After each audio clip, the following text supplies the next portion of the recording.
చూస్తున్నారు తిరుపతిలో జరుగుతున్న సమావేశంలో పరస్పరం కొట్టుకున్నారు టీడీపీ నేతలు. పుంగనూరు తెలుగు తమ్ముళ్ళ మధ్య గొడవ జరిగింది. తిరుపతిలో సమావేశం జరుగుతుంది, అక్కడికి చేరుకున్నారు పుంగనూరు తెలుగు తమ్ముళ్ళు. అక్కడికి చేరుకుని ఒక్కసారిగా ఇద్దరు అంటే రెండు వర్గాల మధ్య ఒక భీకర ఉద్రిక్త పరిస్థితులకు దారితీస్తుంది. విజువల్స్ మీరు చూస్తూ ఉన్నారు. పుంగనూరు ఇన్ఛార్జ్ మార్పు విషయంలో రగడ చోటు చేసుకుంది. ఇవాళ ఇన్ఛార్జ్ మంత్రి ఆధ్వర్యంలో సమావేశం జరిగింది. భేటీ ప్రారంభానికి ముందే గొడవకు దిగారు ఇన్ఛార్జ్ చల్లా బాబు అనుచరులు, అలాగే స్థానిక నేతలు. వీరిద్దరి మధ్య ఒకరికి ఇంకొకరికి మధ్య మాటల యుద్ధం పతాక స్థాయికి చేరుకుంది. దీంతో మాట పెరిగింది, చేయి చేసుకునేంత వరకు వెళ్ళిపోయింది. దీంతో ఒకరినొకరు పిడిగుద్దలతో దాడికి దిగినంత పరిస్థితులకు వెళ్ళిపోయిందంటే అర్థం చేసుకోవచ్చు. విజువల్స్ మీరు చూడొచ్చు. చొక్కాలు చించుకునేంత స్థాయికి అక్కడికి వెళ్ళిపోయింది. రెండు వర్గాల మధ్య భీకర ఉద్రిక్త పరిస్థితులకు దారితీస్తుంది. విజువల్స్ మీరు చూడొచ్చు. ఒకరినొకరు దాడులు చేసుకున్నారు, పిడిగుద్దులతో అక్కడ దాడి చేసుకున్నారు, కొట్టుకున్నారు, చొక్కాలు చించుకునేంత వరకు వెళ్ళిపోయింది ఆ పరిస్థితి. ఈ కథనం కాస్త కలవరపరచవచ్చు. దీనికి సంబంధించిన జాగ్రత్తలు తీసుకోవాలని ఆర్టీవీ సూచించడం జరుగుతోంది. This is disturbing content, video discussion is highly advised. మా ప్రతినిధి సురేష్ అప్డేట్స్ అందించేందుకు సిద్ధంగా ఉన్నారు. సురేష్, ప్రస్తుతం అక్కడ పరిస్థితి ఏంటి, దీనికి సంబంధించి పూర్తి వివరాలు ఏంటి? పుంగనూరు నియోజకవర్గ ఇన్ఛార్జ్ నియామకంలో భాగంగా ఇవాళ జిల్లా ఇన్ఛార్జ్ అయినటువంటి ఎండపల్లి రాంప్రసాద్ రెడ్డి ఆధ్వర్యంలో పుంగనూరు నియోజకవర్గ పార్టీ కార్యకర్తలు నాయకులతో వాళ్ళ అభిప్రాయ సేకరణ కార్యక్రమాన్ని చేపట్టారు. అయితే ఈ కార్యక్రమం అనేది కూడా తీవ్ర స్థాయిలో ఒక ఉద్రిక్త పరిస్థితులు కూడా నెలకొందని చెప్పాలి. రక్తపాతాలు చోటు చేసుకునేటువంటి పరిస్థితులు కూడా చోటు చేసుకున్నటువంటి పరిస్థితి ఉంది. ఏదైతే పుంగనూరు సంబంధించి ఇక మీటింగ్ స్టార్ట్ అయ్యేటువంటి క్రమంలో ఒక్కసారిగా రెండు వర్గాలు కొట్టుకున్నటువంటి పరిస్థితి ఉంది. అయితే ప్రధానంగా చల్లాబాబును కాదని వేరే వారు కాంపిటీషన్కి వస్తున్నారు, వేరే వాళ్ళు కాంపిటీషన్కి వస్తున్నారు అన్నటువంటి విధానంతో కూడా ఒకసారిగా గొడవ మొదలైనటువంటి పరిస్థితి. ఇప్పుడు ప్రధానంగా దెబ్బలు తగిలి ఇప్పుడు ఎవరైతే గాయపడినటువంటి వ్యక్తి ఎందుకు కొట్టారు? ఆయన ప్రాబ్లం ఏమనంటే ఆయన ఉండి చెప్పినాడు చల్లాబాబు ఆయన చుట్టూ ఉండే మనుషులు ఈ విధంగా జరుగుతున్నాయి. దానికి అపోజిట్ గా వచ్చి అడిగే కొంది వాళ్ళ మనుషులు పూల చెట్లు ఉండేది దాన్ని కొట్టినాడు, తలబడి కొట్టినారు 10 మంది వాళ్ళు. ఆడ మాట్లాడిన దానికి ఆయన ఏం లేదు, వచ్చినాడు మాట్లాడదాం దీని గురించి, చల్లాబాబు చేసే అరాచకాల గురించి. అంటే ఆయనకు చెప్పేందుకు ప్రయత్నించడంలో చెప్పేటప్పుడు కాదు, ఆడ మధ్యలో మాట్లాడుకుంటా ఉంటే వాళ్ళ ఆపోజిషన్ లో ఉండే వచ్చి కూడా అయినారు ఆయన దగ్గర ఉండే మనుషులు. ఆయన అభిప్రాయాన్ని కూడా పూర్తిగా ఎవరికి చెప్పుకోండి అవకాశం లేదు. పరిస్థితి ఏంటి? చావు బతుకుల్లో ఉన్నాడు. విలేజ్ ఇంట్లో తీసుకెళ్ళినారు హాస్పిటల్. కార్యకర్తల అభిప్రాయం తెలుసుకునేది బెటర్ మీటింగ్, మరి తెలుసుకోకుండా లేదు, చెప్పుకోకముందు ఈ విధంగా జరిగింది. కార్యకర్తల మాట చెప్పుకునే విధంగా లేకుండానే ఆయన మండలం ఉన్నటువంటి ఆయన కార్యకర్తలు గుండాలు తోడుకొచ్చి ఎవరైతే వాళ్ళు ఉన్నారో వాళ్ళని కొట్టించడానికి జరిగింది. కొంతమంది వాంటెడ్ గా ఇది ఎవరు టార్గెట్ చేసి వాళ్ళు ఎవరైతే ముందు ఉన్నారో వాళ్ళను ఎవరైతే టార్గెట్ కి ఈ మనిషి ఏ విధంగా ఉన్నారో బలమైన నాయకులు కొద్దిగా వాళ్ళని టార్గెట్ చేసి వాళ్ళు కొట్టడం జరిగింది. ఎవరైతే వ్యతిరేకంగా చెప్తారో అలాంటి వారి మీద దాడి అనుకోవాలా సార్? ఇక్కడ మన పుంగనూరు నియోజకవర్గంలో ఎలా అయిందంటే మొత్తం వైసీపీ పాలన జరుగుతుంది, పెద్దిరెడ్డి పాలన జరుగుతుంది. సో దాన్ని ఎవరైతే మనం ప్రశ్నిస్తామో వాళ్ళ మీద గొడవలు, వాళ్ళ ఏ విధంగా టార్గెట్ చేయాలి అనేసి ఇప్పుడు ఈ మీటింగ్ లో వాళ్ళ గురించి నెగిటివ్స్ ఏదైతే ఉన్నాయో మనం బయట పెడతామనే ఒక ఉద్దేశంతో వాళ్ళకి ఎవరైతే అగనెస్ట్ గా ఉంటారో, పార్టీకి సిన్సియర్ గా పనిచేసి ఉంటారో అలాంటి వాళ్ళని వాళ్ళు ఫోకస్ చేసుకొని వాళ్ళు ఎక్కడున్నారో ఏ విధంగా వాళ్ళని మనం క్యాచ్ చేద్దాం అనే విధంగా టార్గెట్ చేసుకొని మార్నింగ్ నుంచి ఇదే విధంగా ప్రవర్తిస్తున్నారు సార్. రెచ్చగొట్టడము, వాళ్ళు ఎంతో రెచ్చగొట్టినారు, మేము ఎవరు రెచ్చిపోలేదు, మేము సమయానుకూలంగా ప్రవర్తిస్తున్నాము, ఎవరి దగ్గర పోలేదు. వాళ్ళు కావాలని ఎవరైతే ఉంటారో వాళ్ళకి అగనెస్ట్ గా అంటే పార్టీకి సిన్సియర్ గా పనిచేయడం ప్రతి ఒక్క కార్యకర్తని వాళ్ళు టార్గెట్ చేయడం, కొట్టడం. ఎందుకంటే వాళ్ళ గురించి వాళ్ళు చేసిన తప్పుడు ఆరోపణలు ముందర పెడతారన్న భయంతో వాళ్ళు మమ్మల్ని వచ్చి టార్గెట్ చేసి మా మీదనే కావాలని అటాక్ చేస్తున్నారు సార్. గాయపడినటువంటి వ్యక్తి ఎవరు సార్? రాష్ట్ర ఎస్సీ సెల్ కన్వీనర్ సార్. ఒక ఎస్సీకే ఇక్కడ మనకి భద్రత లేకపోతే మిగతా వాళ్ళకి ఏ విధంగా భద్రత కల్పిస్తారు సార్? మా పుంగనూరు నియోజకవర్గంలో మంత్రి రాంప్రసాద్ రెడ్డి వచ్చాడు, మీతో మాట్లాడా? ఏం జరిగింది ఏమని సార్?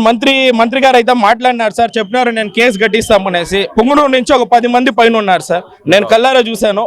పుంగనూరు నుంచి 10 మంది పైన, రొంపిచెర్ల, పులిచెర్ల, రాడ్లు, కత్తులు. మంత్రి వల్లనే వీళ్ళు పెరుగుతా ఉండేది, మంత్రి వల్లనే చంద్రబాబు మనుషులు కాబట్టి మంత్రిని చూసే వాళ్ళు పెరుగుతాను. ఎంత మాట్లాడుతూ మా రిక్వెస్ట్ ఏమంటే నిజాలు పార్టీకి దృష్టికి తీసుకొని వెళ్ళి ఎవరైతే పార్టీకి ద్రోహం చేస్తున్నారో, కన్నతల్లి లాంటి పార్టీని వేరే వాళ్ళకి తాకట్టు పెడుతున్నారో అలాంటి వాళ్ళపైన యాక్షన్ తీసుకోవాలని మా రిక్వెస్ట్ సార్, అంతే, ఇంకేం లేదు. మాకేదో డబ్బులు ఇస్తారనో లేకపోతే వైసీపీ వాళ్ళ దగ్గర నుంచి మేము అమ్ముడు పోవడానికి రాలేదు సార్, ఇక్కడ పార్టీని బతికించుకోవడానికి వచ్చినాము.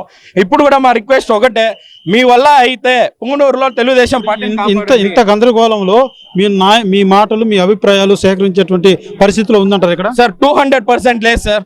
ఇప్పుడు జరుగుతున్న దాంట్లో ఏంటంటే మేజర్ గా వాళ్ళే వచ్చి మనల్ని ఫోకస్ చేస్తున్నారు, మమ్మల్ని రానివ్వట్లేదు.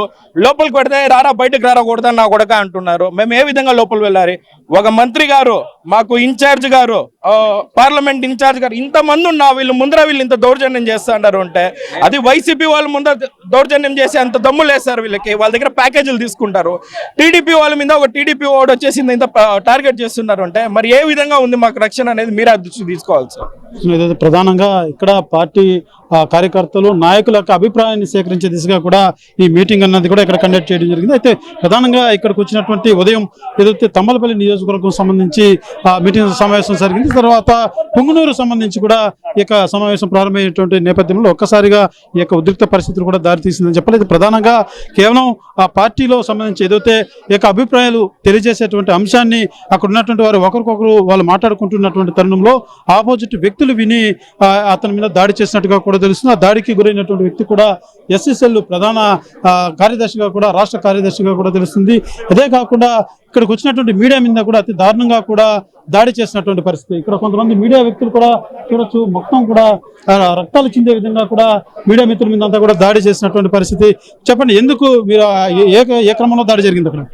అయితే మేము వృత్తిలో భాగంగా ఇక్కడ జరుగుతున్నటువంటి పొంగనూరు కావచ్చు, తంబాలపల్లి నియోజకవర్గం సంబంధించి ఈ రోజు ఏదైతే ఉన్నట్టు అభిప్రాయ సేకరణకు సంబంధించి మీటింగ్ అయితే జరుగుతుందో ఇన్ఛార్జిని మార్పు విషయంలో కవరేజ్ చేయడానికి వచ్చాం. అయితే భోజనానికి మీడియా వెళ్తున్న క్రమంలో అక్కడ ఒక్కసారిగా తెలుగుదేశం పార్టీకి సంబంధించిన వాళ్ళే కొట్టుకోవడం, ఒక వ్యక్తి తల పగిలిపోవడం మాకు సమాచారం అందండి. అక్కడే పక్కన మేము ఆ గలాటను చిత్రీకరించేదానికి వెళ్ళాము. అక్కడ ఉన్నటువంటి TV5 కెమెరామ్యాన్ మీద అయితే అక్కడ దురుసుగా ప్రవర్తించడం, అతన్ని తోసేయడం జరిగింది.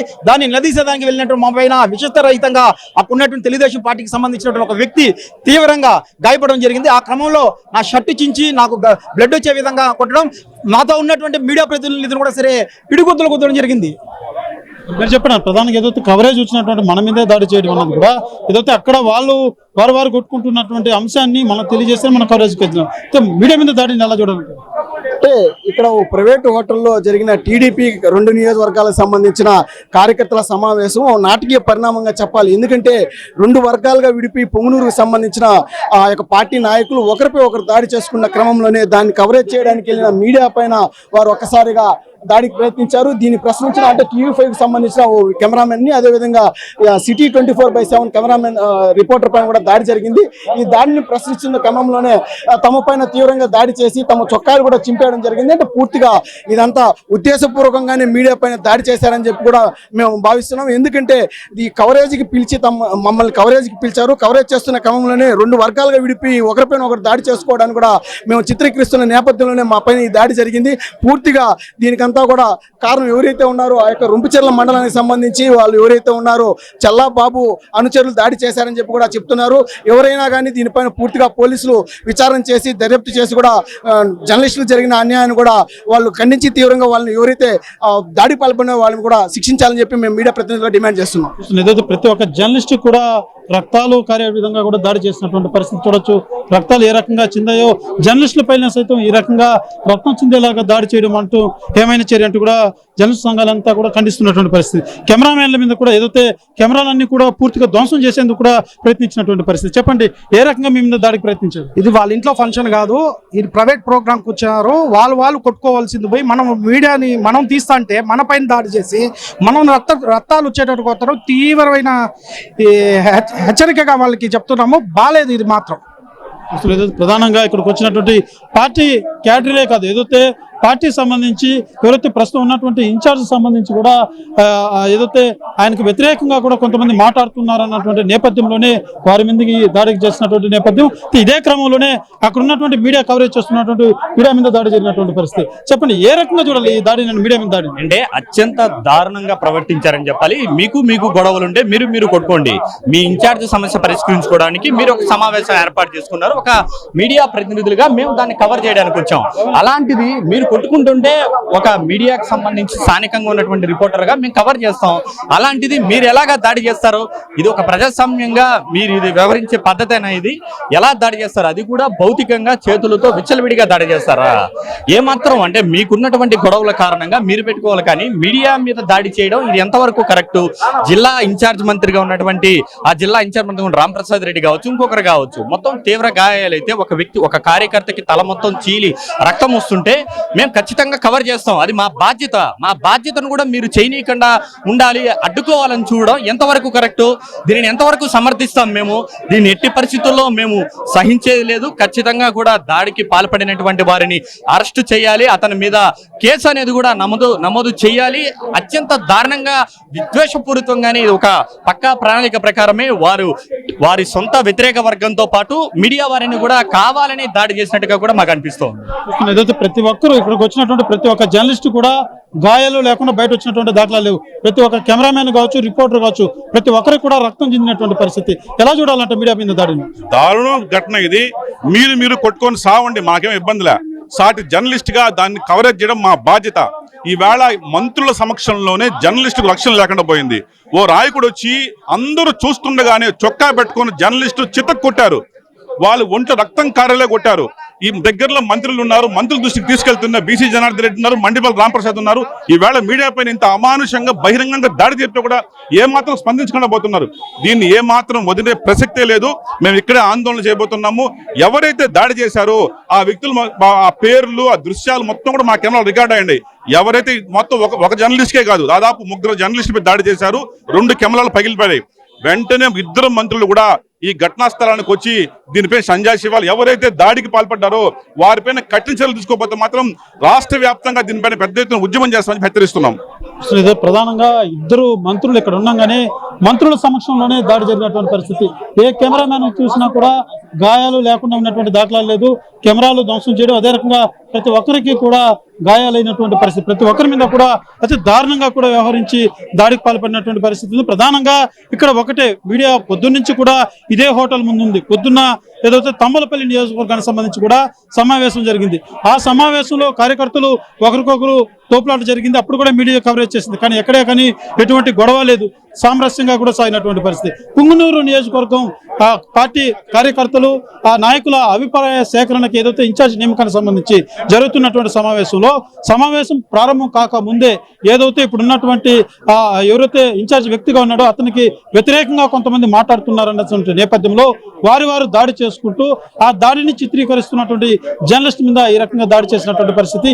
అయితే ఈ దాడులన్నీ కూడా పార్టీ ఆ కేడర్ వ్యక్తులు ఎవరైతే నాయకులు గాయపడినారో వాళ్ళే కాకుండా జర్నలిస్టుకు తగినటువంటి గాయాలు కూడా చూసినటువంటి మంత్రి రాంప్రసాద్ రెడ్డి చూసినట్టు కూడా ఆయన చక్క రూమ్ లోకి వెళ్ళి కూర్చున్నటువంటి పరిస్థితి మాత్రం కలిసి వేస్తుందని చెప్పాలి. ఎందుకంటే ప్రధానంగా ఏ జర్నలిస్ట్ కూడా వాళ్ళ వ్యక్తిగతంగా ఇక్కడ కూర్చున్నటువంటి పరిస్థితి లేదు. ఇక్కడ జరిగేటువంటిది ప్రజలకు తెలియజేసేలాగా, ఇక్కడ జరుగుతున్నది పూర్తిగా కూడా తెలిసేలాగా చిత్రీకరించేందుకే ఇక్కడికి వస్తారే తప్ప ఎవరు వ్యక్తిగతమైనటువంటి పరిస్థితులు ఇక్కడ వచ్చేటువంటి విధానం ఉండదు. అలాంటి నేపథ్యంలో జర్నలిస్ట్ మీద జరిగినటువంటి దాడి పట్ల కూడా జర్నలిస్ట్ సంఘాలంతా కూడా ముక్తకణంతో ఖండిస్తున్నటువంటి పరిస్థితి. ఇక్కడే నిరసన వ్యక్తం చేస్తూ ఎవరైతే దాడి చేశారో వాళ్ళ మీద కేసు కూడా నమోదు చేయాలని కూడా డిమాండ్ చేస్తున్నటువంటి పరిస్థితి. ప్రధానంగా పుంగనూరు నియోజకవర్గానికి సంబంధించి కూడా ఎవరైతే ఇప్పుడు ఒక వ్యక్తి మీద వ్యతిరేకంగా మాటలు వస్తున్నాయి కాబట్టి వాళ్ళని బెదలు కొట్టేందుకు ఒక ఉద్రిక్త వాతావరణం మాత్రం ఈ హోటల్ వద్ద నెలకొందని మాత్రం